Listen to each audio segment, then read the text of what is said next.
Kematian Ratu Thailand yang bernama Sunanda Kumari Ratana merupakan salah satu kisah kematian tragis di sejarah. Pasalnya, ratu itu dibiarkan tenggelam oleh prajurit dan pelayannya karena adanya aturan dan mitos yang mereka percayai. Bagaimana cerita selengkapnya? Yuk kita masuk ke videonya.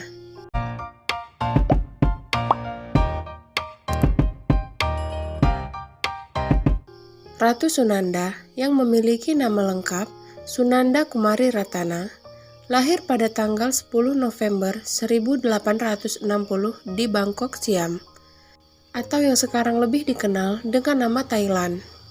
Ia merupakan anak ke-50 dari Raja Mongkut atau Rama IV dan Permaisuri Piam Sucaritakul.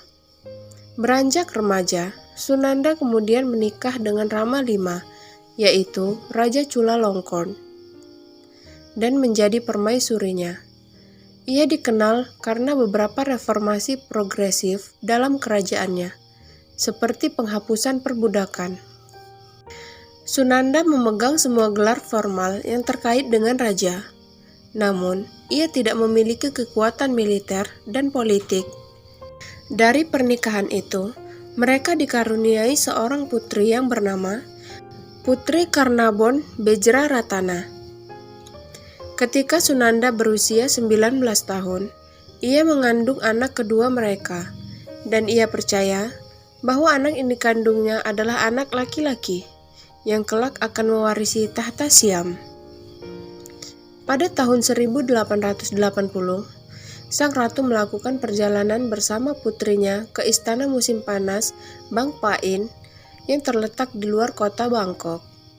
Saat itu, ratu yang dalam kondisi hamil pergi bersama putrinya yang belum genap berusia 2 tahun, bersama dengan sejumlah pengawal dan iring-iringan dayang.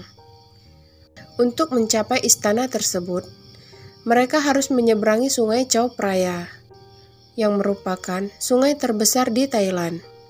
Sang ratu dan putrinya dinaikkan ke kapal khusus yang terpisah, yang akan ditarik perahu lain yang lebih besar. Diduga karena status mereka sangat tinggi, sehingga mereka tidak dapat melakukan perjalanan dengan perahu biasa. Awalnya, perjalanan itu baik-baik saja, namun arus kuat sering terjadi di sungai itu, dan tanpa diduga, arus kuat itu menggulung kapal kerajaan yang ditumpangi Ratu Sunanda dan putrinya, menyebabkan kapal mereka terbalik. Permaisuri yang sedang hamil dan putrinya terlempar ke sungai. Keduanya harus berjuang sekuat tenaga agar kepala tetap berada di atas air. Namun, pengawal kerajaan yang saat itu melihat tidak menolong mereka dan hanya berdiri terpaku melihat sang ratu dan putrinya itu ditelan arus sungai.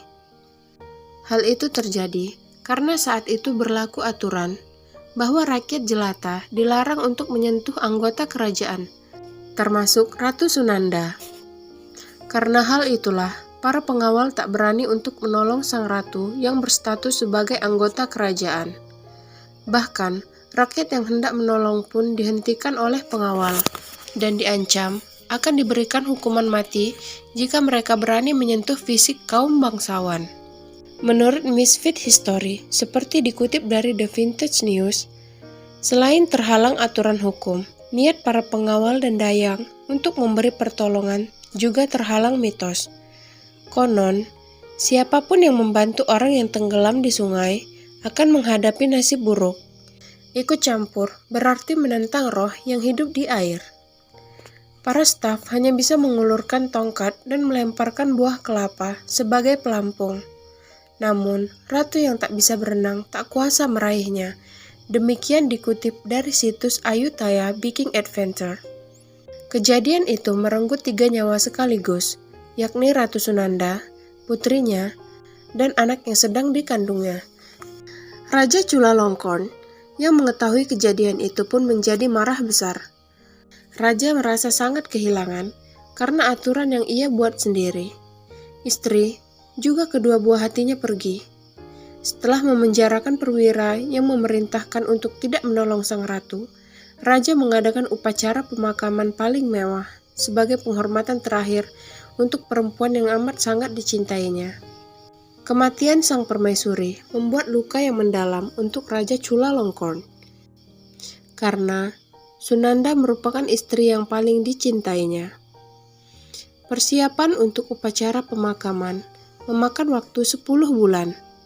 Jenazah sang ratu dan putrinya diawetkan dan disimpan dalam guci emas. Tumpukan kayu untuk upacara pembakaran juga merupakan kayu yang mahal. Kayu pembakaran dilaporkan setinggi 280 kaki atau sekitar 85 meter. Kayu pembakaran dibangun di atas altar tempat guci emas diletakkan. Raja Chulalongkorn menyalakan api pembakaran pada tanggal 15 Maret 1881. Tumpukan kayu itu terbakar sepanjang malam. Raja juga memerintahkan agar istana musim panas yang akan dikunjungi mendiang Ratu Sunanda pada hari kematiannya dirampungkan pembangunannya. Ia juga mendirikan sebuah monumen untuk memperingati Ratu Sunanda Kumari Ratana dan juga anaknya di belakang istana itu. Sekaligus menjadi pengingat pada kondisi luar biasa lagi aneh yang mengakhiri hidup mereka terlalu cepat. Sekian cerita dari kisah hidup Ratu Sunanda Kumari Ratana yang hidupnya berakhir karena aturan yang membuat rakyatnya tidak bisa menolongnya. Terima kasih sudah menonton. Jangan lupa like dan komen untuk saran-saran video selanjutnya. Tekan subscribe serta aktifkan tombol loncengnya juga agar tidak ketinggalan video terbaru dari kami. Terima kasih.